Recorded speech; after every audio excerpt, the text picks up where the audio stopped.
Good day. How are you, class? I hope that you all doing fine. For today's discussion, we'll be discussing about combination with my co-pre-service teacher, Jasmine Ganang. But before we discuss about combination, these are the objectives that we need to achieve throughout the discussion. First, we illustrate the combination of objects. Second, we evaluate the combinations of n taken r at a time. We differentiate permutation from combination. We count the number of permutation of n object taken r at a time. And we solve real-life problems using combination. So, what is combination? Combination is an arrangement where the order of a selection is not important. By notation, the number of permutation of n distinct objects taken r at a time is expressed as the combination of n taken r at a time is equal to n factorial divided by r factorial times the quantity of n minus r factorial. Let's read and analyze the two scenarios below. Problem A. In a class of 24 students, 5 students are to be ranked according to their academic standing. In how many ways can a group of students be selected?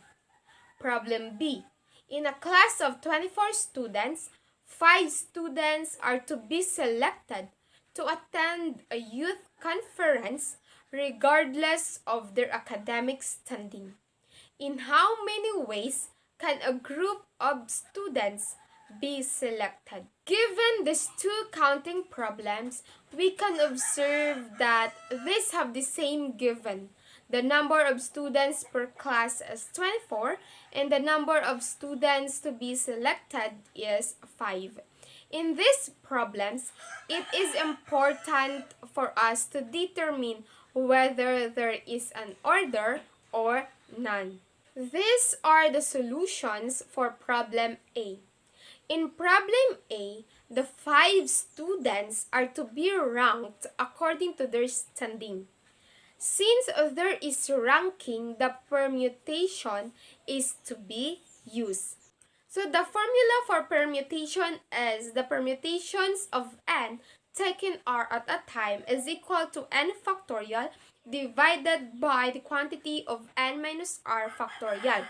So the given here is 24 and 5. Let's substitute the given values. So n is 24, magiging 24 factorial divided by n is 24 minus r is 5. So magiging 24 minus 5 factorial. 24 factorial divided by 24 minus 5 factorial is 19 factorial.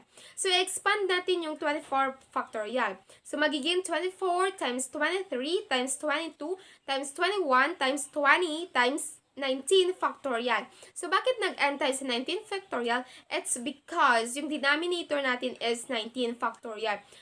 So para ma-cancelled out. So ang naiwan, 24 times 23 times 22 times 21 times 20. So pag i-multiply natin ito lahat, the result is 5,100,480. These are the solutions for problem B. In problem B, the students are to be selected for a youth conference regardless of their academic standing. The combination is to be used.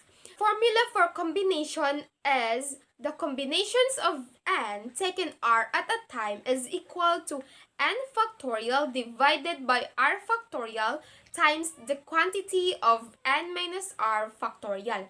So the n there is 24 and the r is 5. So let's substitute the given values.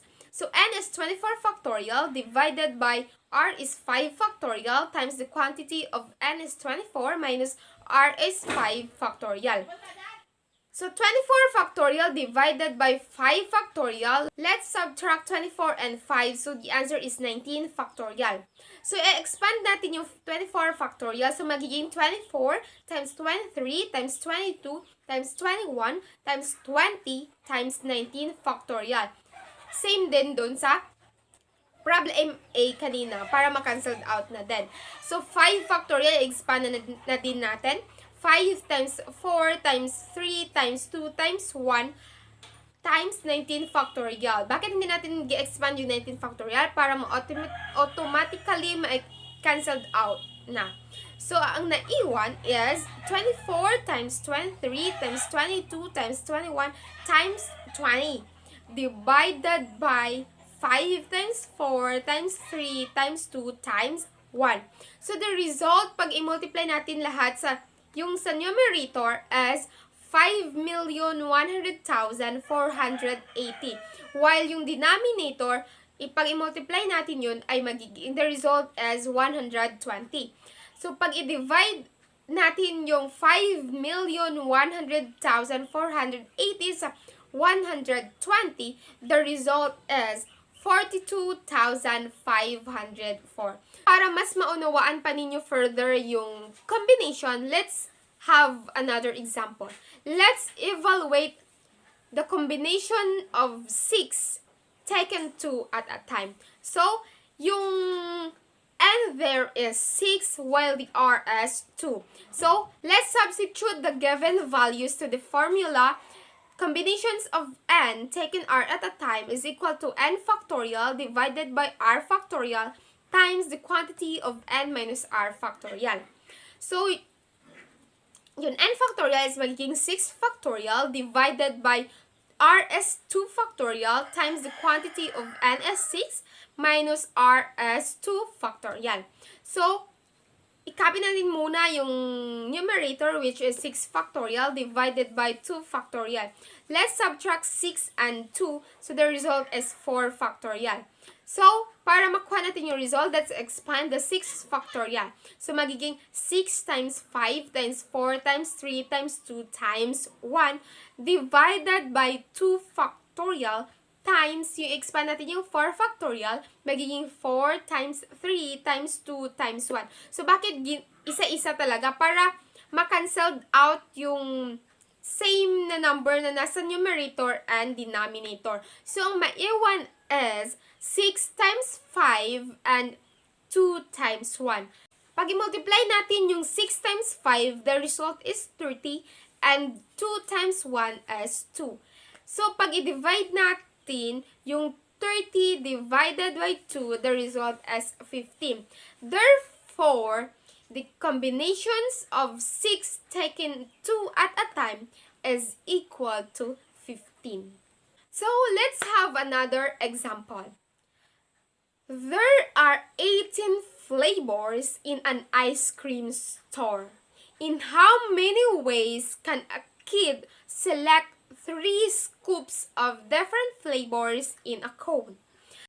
Let's identify the given there. So, N is 18. Bakit? Because there are 18 flavors in an ice cream store. And R is 3 because a kid can select 3 scoops. So, these given values, let's substitute it to the combination formula, which is the combinations of N taken R at a time is equal to N factorial divided by R factorial times the quantity of N minus R factorial.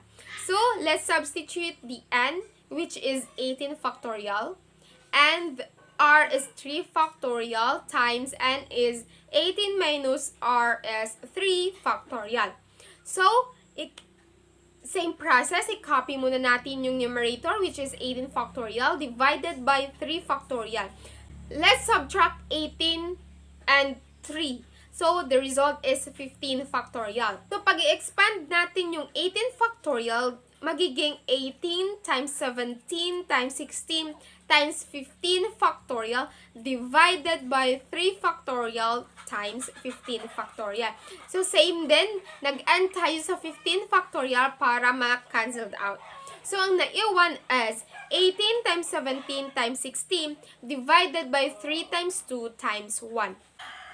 Pag i-multiply na natin yung 18, 17, and 16, the result is 4,896 divided by 3 times 2 is 6.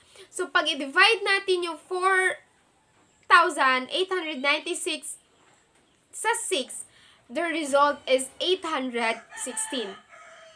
So, therefore, the combinations of 18 taken 3 at a time is equal to 816. Thus, there are 816 ways a kid can select 3 scoops of different flavors of ice cream in a cone if there are 18 flavors. So, my co-pre-service teacher, Jasmine Ganang, will continue this discussion so that you will further understand how important the combination is in our real life scenarios. Now let's have example 5.14. An international convention consists of Asian nationalities. If there are 10 representatives from Thailand, 9 from the Philippines, 6 from Japan, 8 from China, and 3 from South Korea, in how many possible ways can Committee for International Peace with 5 members be chosen if A. There are no restrictions, B. There must be 1 representative from each country, C. There must be 2 Japanese, 2 Chinese, and 1 Filipino. So now let's have letter A. So letter A, there are no restrictions. So ibig sabihin, wala siyang limit. So since there is no restriction, we simply get the total number of nationalities first. So we are going to add the nationalities. 10 from Thailand, 9 from Philippines, 6 from Japan, 8 from China, and 3 from South Korea. So overall, we have 36 nationalities. So yung 36 na yun, yun siya yung magiging N natin, yung object natin. So yung, paano naman nakuha yung 5? Yung, bakit naging 5 yung R? So, from the given example, magpo-form daw siya ng 5 members each committee. So, para malaman natin kung how many possible ways ang magpo-form, let's solve using the formula combination. N object taken R at a time is equal to N factorial divided by R factorial quantity N minus R factorial. So, i-substitute lang natin yung given. Yung N natin, we have 36. Yung R naman natin, we have 5. So, we have combination of 36 taken 5 at a time is equal to 36 factorial divided by 5 factorial quantity 36 minus 5 factorial. So, if simplify natin siya, we have 36 factorial divided by 5 factorial. Pag i-minus natin yung 36 minus 5, we have 31 factorial. So, if simplify pa natin siya, i-alis natin yung factorial. So, we have 36 times sa numerator, we have 36 times 35 times 34 times 33 times 32 times 31. So, bakit nag-stop tayo dun sa 31? Para mag-cancel natin yung sa denominator na 31 factorial. So, sa denominator, ang matitira lang ay yung 5 factorial. So, i-simplify natin yung 5 factorial. We have 5 times 4 times 3 times 2 times 1. So, sa numerator, we have 45,239,040. Sa denominator, 120 yung denominator natin. So, if we are going to divide 45,239,040 divided by 120, we have 376,992. Therefore, there are 376,992 possible ways that a committee of 5 be formed. So, yun siya yung total possible ways para maka-form ng committee of 5. So, now let's have letter B. There must be one representative from each country. So, sa example na to, if there should be one representative per country, then we select one from each country.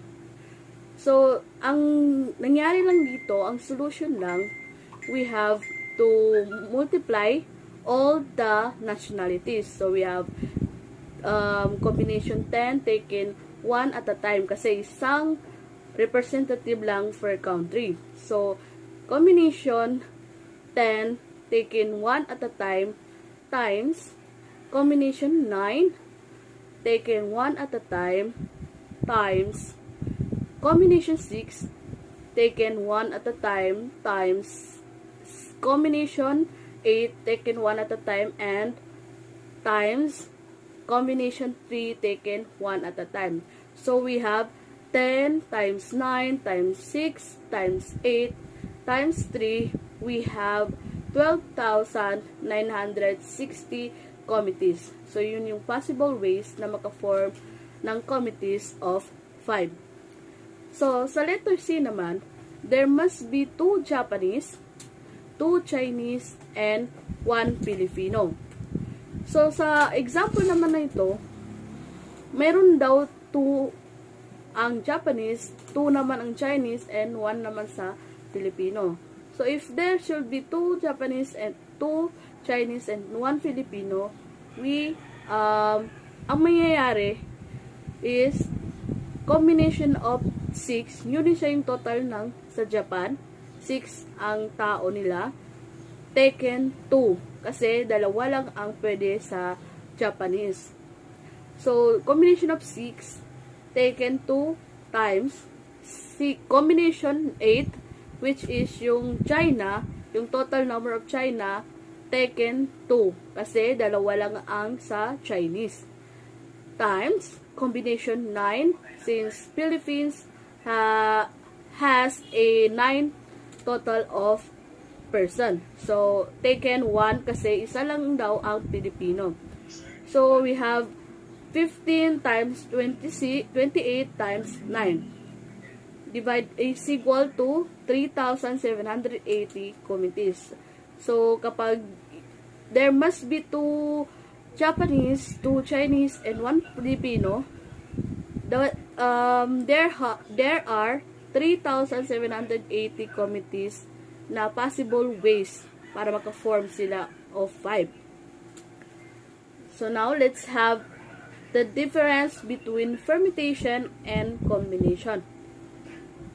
So, to better understand the difference between the two, the permutation and the combination, let's take a look at this table. So, in this table, makikita natin yung pagkakaiba ng permutation and combination. First, basahin muna natin yung sa permutation. Permutations are used when order or sequence of arrangement is needed. Second, permutation are used for things of different kinds. Permutation of 2 things from 3 given things, A, B, C, is AB, BA, BC, CB, AC, and CA. For the different possible arrangement of R things taken from N things is, we have this formula. So, sa combination naman, combination are used to find the number of possible groups which can be formed. And combination are used for things of similar kind. Combination of 2 things from 3 given things, A, B, C, is AB, BC, and CA. For different possible selection of R things taken from N things is, we have this formula. So, as we can see in the table, Halimbawa, dun sa row 3, we have permutation of two things. Halimbawa natin, meron tayong A, B, C daw. So, kailangan natin siya i-form ng two orders. So, sa permutation, mapapansin nyo, yung AB at saka BA, ibang ways siya. Iba-iba. So, magkaiba yung AB at saka BA sa permutation. While sa combination naman, kapag yung given things, yung A, B, and C, yung AB at saka BA ay same lang siya ng ways. Or isang count lang siya. So, yun siya yung difference between permutation and combination. Yung permutation ay arrangement is needed or importante yung arrangement ng order. So, sa combination naman, as long as maka-form lang siya ng group na wala nang pinagbabasihan na order or arrangement, yun siya yung combination. So, to better understand, para ma-enhance yung learning nyo, let's have an example. So, example 1. Find the 3-digit codes which can be formed using the digit 1, 2, 4, 5, and 8. How many possible 3-digit codes can be formed? So, sa problem na to, we use the permutation formula. So, i-substitute lang natin yung given. Yung digits na ginamit, we have 5 digit. Pero iba-iba lang siya ng number. Yung total number of digit, we have 5. Yun siya yung n natin. So, we have 5 and para ang i-take natin dun sa 5, yung R natin is 3. Kasi, kailangan daw natin mag-form ng 3-digit codes. So, we have to substitute. Permutation 5 taken 3 at a time is equal to 5 factorial divided by the quantity 5 minus 3 factorial. So, i-simplify pa natin siya. We have 5 factorial divided by 2 factorial because 5 minus 3 is 2. So, i-simplify pa natin siya. We have 5 times 4 times 3 times 2 factorial. So, bakit natin hindi sinali yung 1? Kaya nagsabi ko kanina, para eliminate na natin yung 2 factorial at saka yung 2 factorial doon sa denominator. Para ang matira na lang is yung 5 times 4 times 3. So, 5 times 4 times 3, we have 60. So, there are 60 possible ways na magka-form ng 3-digit code. So, now let's take a look at example 2. In how many ways can a coach form a team of 2 players from among the 6 players in the academy? So, sa problem na yun, parang hindi na siya kailangan na malaman kung sino-sino or kung anong order ng arrangement.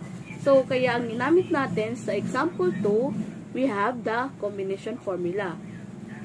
So, para malaman natin kung ilang ways ang possible para makabuo ng 2 players among the 6 players ang coach, we have to simplify it, or we have to substitute the given. So, we have given yung n natin, we have 6 players. Yun siya, doon tayo kukuha ng 2 players per team. So, we have combination 6 taken 2 at a time is equal to 6 factorial divided by 2 factorial quantity 6 minus 2 factorial. So, i-simplify pa natin siya. We have 6 factorial divided by 2 factorial 4 factorial. 4 factorial kasi 6 minus 2 is equal to 4. So, now, simplify pa natin. Ang mangyayari doon sa numerator, we have 6 times 5 times 4. So, yun na naman tayo. So, nag-stop tayo sa 4 factorial. Kasi, sa denominator natin, we have 4 factorial. para ma-eliminate na natin yon. So, na-eliminate na natin yung 4 factorial. So, ang matitira lang is 6 times 5 divided by 2 times 1. So, 6 times 5 is equal to 30. So, 2 times 1 is equal to 2. So, para malaman natin kung how many ways, we have to divide 30 divided by 2. So, we have 15 na total. So, there are 15 possible ways na maka-form si coach ng 2 teams. 2 players per team. So, yun siya yung combination. So, para ma-test naman yung learning nyo, kindly answer practice exercises. Then, you can submit it on the folder provided by us. Maglalagay kami ng folder for your submission. Doon nyo isasubmit yung sagot nyo sa practice exercises na sinagot nyo. Iba pa yung quiz natin. Magkakaroon din kayo ng quiz for this week. So, yun lang. Maraming salamat.